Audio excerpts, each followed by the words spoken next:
रमण महर्षि एक ऐसा नाम जिसने इस संसार को अद्भुत ज्ञान व मार्गदर्शन दिया। इतने पहुँचे हुए संत की मृत्यु का कारण क्या था? संत होते हुए भी उन्हें इस भयंकर रोग ने क्यों घेरा? एक ऐसा इंसान जिसे लोग भगवान कहते थे, आखिर क्या थी उनकी सच्चाई? बात करेंगे आज के इस वीडियो में। नमस्कार, मैं हूं खेतपाल और आप देख रहे हैं मनोविज्ञान, मन से आत्मा तक के सफ़र का विज्ञान। तो चलिए शुरुआत करते हैं रमण महर्षि के परिचय से।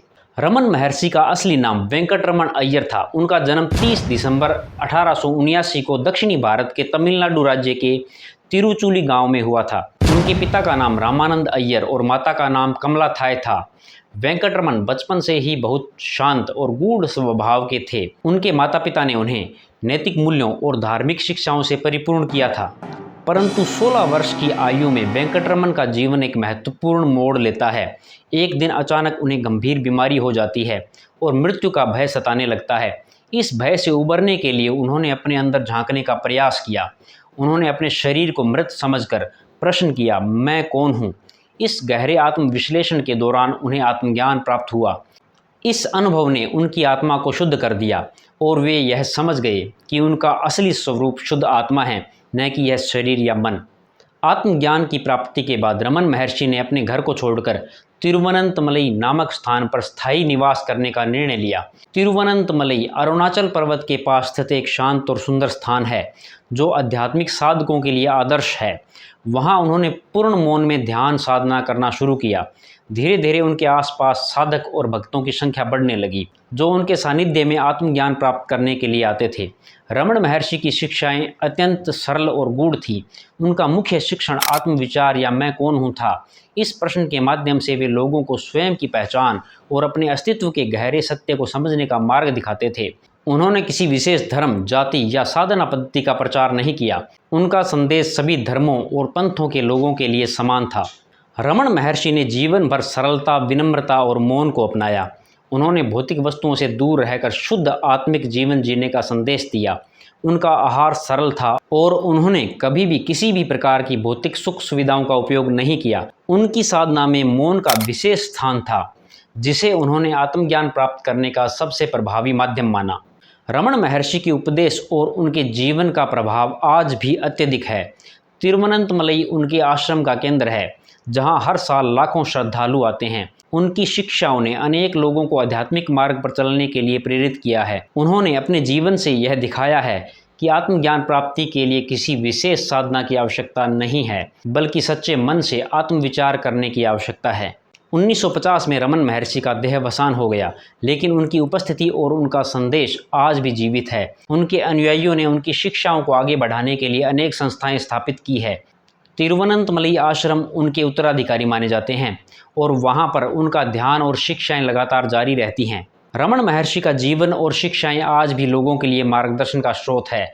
उन्होंने दिखाया कि सच्चे आत्मज्ञान के लिए किसी विशेष पंथ की आवश्यकता नहीं, बल्कि अपने अंदर झांकने और सच्चे मन से आत्मविचार करने की आवश्यकता है। उनकी साधना, शिक्षाएं और जीवन शैली आज भी लाखों लोगों को आध्यात्मिक उन्नति की ओर प्रेरित करती हैं। रमन महर्षि की कहानी हमें सिखाती है कि आत्मज्ञान प्राप्ति के लिए सबसे महत्वपूर्ण है अपने अंदर की खोज और सच्चे मन से अपने अस्तित्व का अवलोकन। उनका जीवन एक प्रेरणा है जो हमें सच्ची शांति और संतोष की ओर ले जाती है। रमण महर्षि ने मौन को अपने उपदेशों का एक महत्वपूर्ण अंग माना। उन्होंने कहा कि मौन सर्वोत्तम शिक्षा है, क्योंकि शब्द और विचार सीमित होते हैं, जबकि मौन में आत्मा का सच्चा अनुभव प्राप्त होता है। रमण महर्षि ने अपने मौन से अनेकों को आध्यात्मिक मार्ग दिखाया।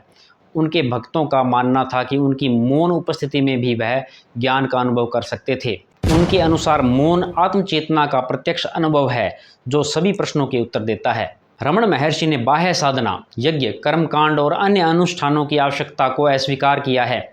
वे मानते थे कि सच्ची साधना आंतरिक होती है और व्यक्ति के अपने मन की गहराई में होती है।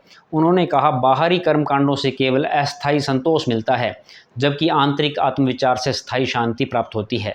रमन महर्षि के जीवन में तिरुवनंतमलई का अरुणाचल पर्वत विशेष स्थान रखता था। वे इसे भगवान शिव का साक्षात स्वरूप मानते थे और कहते थे कि यह पर्वत स्वयं आत्मज्ञान का प्रतीक है। उन्होंने अरुणाचल पर्वत को आत्मा का शाश्वत घर कहा और उनकी मान्यता थी कि जो कोई भी इस पर्वत के पास साधना करेगा, वह निश्चित रूप से आत्मज्ञान प्राप्त करेगा। रमन महर्षि को 1948 में कैंसर हो गया था, लेकिन उन्होंने किसी विशेष उपचार का आग्रह नहीं किया। 14 अप्रैल 1950 को उनका देहावसान हुआ। जब उनके शरीर का अंतिम क्षण था, तब उनके भक्तों ने देखा कि आकाश में एक प्रकाशमय धूमकेतु अरुणाचल पर्वत की ओर बढ़ता हुआ दिखा। भक्तों ने इसे महर्षि की आत्मा का प्रतीक माना, जो अरुणाचल पर्वत में विलीन हो रही थी। रमन महर्षि के अनुयायियों द्वारा स्थापित रमन आश्रम आज भी तिरुवनंतमलई में स्थित है। यह आश्रम रमन महर्षि के जीवन और शिक्षाओं का एक प्रमुख केंद्र है, जहां हर वर्ष हजारों श्रद्धालु आत्मज्ञान की खोज में आते हैं। यहाँ मौन, ध्यान, आत्मविचार और शांति के वातावरण में साधना के अवसर मिलते हैं।